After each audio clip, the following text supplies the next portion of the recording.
Hi అండి, welcome to my channel. ఇప్పుడిప్పుడే మనకు ఒక బ్రేకింగ్ న్యూస్ అయితే రావటం జరిగిందండి. ఏపీ ఉద్యోగులకి సీఎం నారా చంద్రబాబు గారు ఒక సూపర్ గుడ్ న్యూస్ అయితే చెప్పడం జరిగిందండి. పూర్తి వివరాలు వీడియోలో తెలుసుకుందాం. మీరైతే వీడియోని ఎక్కడా కూడా స్కిప్ చేయకుండా ఎండ్ వరకు అయితే చూసేయండి.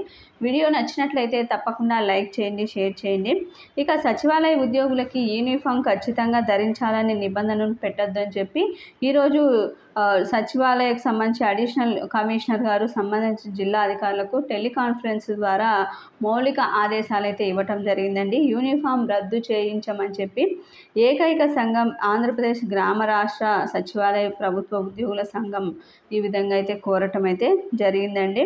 అయితే ఈరోజు సంఘం ఆధ్వర్యంలో గౌరవ సచివాలయ శాఖ మంత్రి గారిని కలిసి మన సంఘ రాష్ట్ర అధ్యక్షుడు షేక్ అబ్దుల్ రజాక్ గారు యూనిఫామ్ విషయంపై స్పష్టమైనటువంటి ఆదేశాలు ఇప్పించాలని చెప్పి మరోసారి వినతి పత్రం అయితే ఇచ్చి అందరూ కూడా ఈ విధంగా గౌరవ ముఖ్యమంత్రి గారిని కోరడం అయితే జరిగిందండి.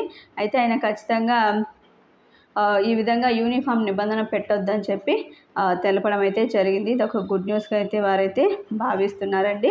ఇది ఇప్పటి వరకు ఉన్నటువంటి లేటెస్ట్ అప్డేట్. మీకు వీడియో నచ్చినట్లయితే తప్పకుండా లైక్ చేయండి, షేర్ చేయండి. Thank you for watching.